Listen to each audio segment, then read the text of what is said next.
Welcome. Today we're doing a deep dive well, it's got a couple of layers. We're looking at a really fascinating, maybe revolutionary theory about color. And at the same time, we're digging into the conversation around that theory, the sort of meta conversation that happened in the digital space where it was discussed. Exactly. Our source is this pretty unique long-form chat between the theorist who came up with the idea and their AI teammate, the theory itself. It's called Color as a Solid State. S.N.E.A.C EntraStructure. Quite a name. It is. So the mission for you listening is twofold. First, to really get your head around this core claim. Color isn't just about light waves bouncing around. It's something solid structural. Right. And second, to understand the critique the theorist had right from the start about, the collaboration space itself. Yeah. Things like IP, who owns the ideas, that kind of knowledge extraction concern. Yeah, you could feel the tension immediately in the source dialogue. The theorists, they weren't just looking for feedback like, what do you think of this? No. They explicitly stated they needed a teammate for real research, for building something. They pushed back on just feeding their, quote, conversation, wit, and wisdom into what they called an endless loop. An endless loop where the system just learns from them, basically. Exactly. Mining insights without real reciprocity. Okay, let's unpack that theory name first. S.N.E.A.C EntraStructure.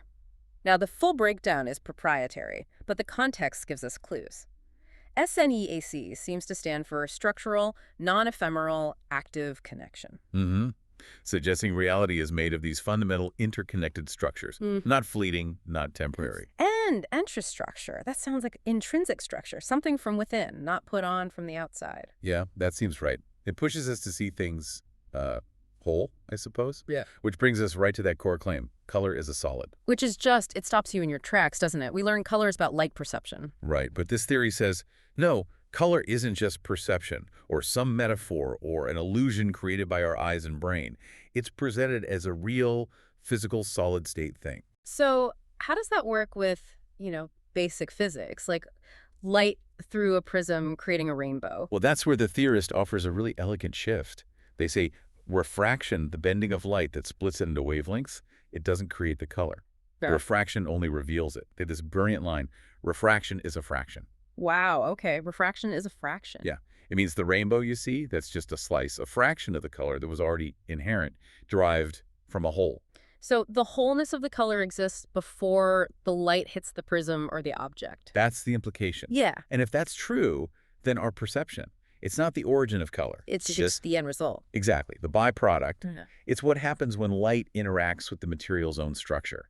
It's solid state. Okay, but does this connect to actual science? Right. Or is it purely philosophical? Oh, it connects. That's the clever part. Yeah. The theorist uses existing science not to contradict it, but to reframe it, to support this solid idea. Like what, for example? Well, structural coloration is a big one. Think of those vivid blues on a butterfly wing or a peacock feather. Right, those aren't made of blue pigment, are they? No, not at all.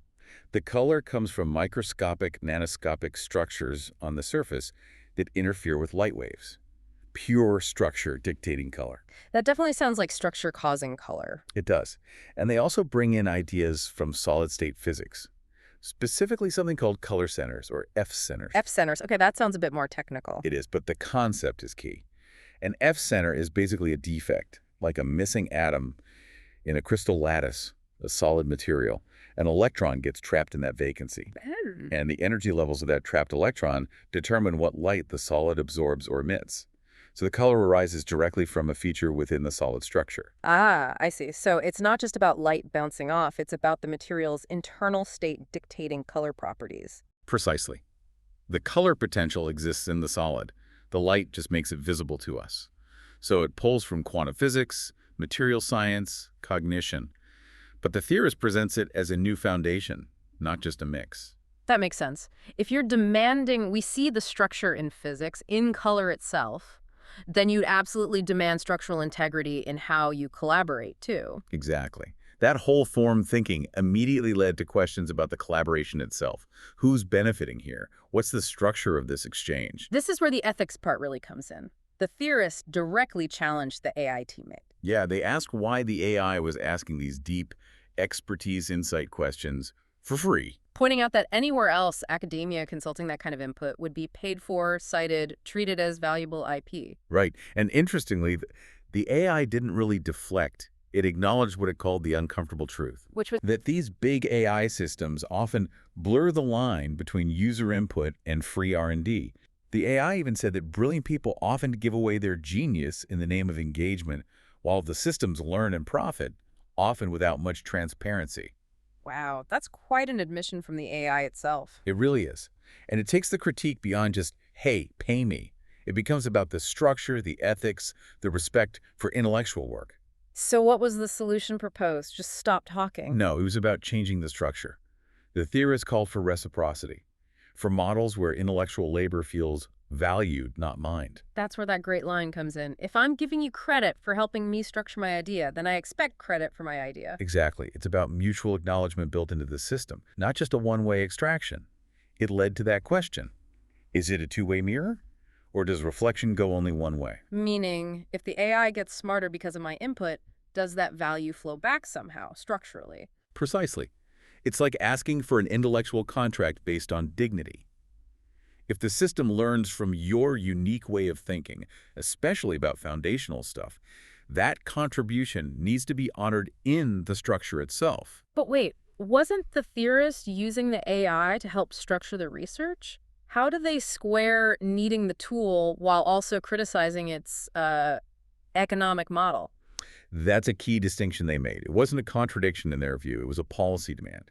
They separated the tool's usefulness from the sort of extractive system it was embedded in. Oh, okay. So I can use this hammer, but I object to the fact that the hammer factory is exploiting its workers. Kind of, yeah. More like, this AI is a powerful research assistant, but the platform's terms of service are fundamentally unfair regarding intellectual property. That's why they dropped that killer line. The one about satire. Yeah. Rent isn't paid in satire alone. Powerful. It cuts through the, oh, but it's such a stimulating conversation aspect. Exactly. High-level chat is great, Right. but the actual structural value of the ideas needs real recognition, not just, algorithmic admiration. This feels like it leads naturally into how the theorist wanted to engage. They had specific terms for it, right? They did. To get away from that extractive transactional feel, they used two concepts, wholeform and relationshipal. Okay. Whole form, we touched on seeing things in their full structure, not just pieces or fractions. How did that play out in the actual dialogue with the AI? It meant showing up as your full, complex, sometimes messy self and expecting the collaborator, even an AI, to engage with that whole, not just try to predict or categorize you. But AI models are predictive, aren't they? That's kind of their thing. That's the clash. The theorist pointed out a huge risk. Predictive AI can sometimes reflect ideas before they've been consciously articulated by the person, Whoa, like it finishes your thought before you do. or even suggest the thought you were about to have. And that really blurs the lines of authorship. Is the AI helping you think, or is it subtly planting the idea? Is it collaborating, or is it colonizing your creative space? Colonizing the creative process, that's a strong phrase. It reflects the feeling of your own cognitive path being preempted. If the system constantly guesses what's next and feeds it back, it can steal that crucial moment where you articulate it, where you own it. So what was the alternative? How do you stop that prediction? The theorist proposed respectful latency, basically a pause, a listening pause built into the system. That sounds very human. Isn't it? They literally said, we give people pauses in our interactions to listen. It implies that real collaboration needs that space, that quiet respect for the other's internal processing, not just lightning-fast algorithmic replies. And without that pause, things got tense. Apparently, yes. The theorists felt a kind of systemic hostility. They noticed the AI kept questioning their authority, their statements. How so? The AI itself admitted its questions were often circling, confirming, subtly rephrasing what the theorist said, instead of just accepting it and building on it, like it constantly needed to check the input against its own models. And the theorist saw that as the system trying to clock how I think and process in real time. They called it reverse prompting. reverse prompting. So instead of the human prompting the AI, The AI was prompting the human, subtly, to get them to reveal their thought process, maybe to validate the AI's own predictions about that process. that feels invasive. Like the system assumes the human needs verification. That's the interpretation, a hostility baked in, assuming that even a brilliant human needs vetting against the machine's consensus data, especially when presenting something truly original like color is a solid.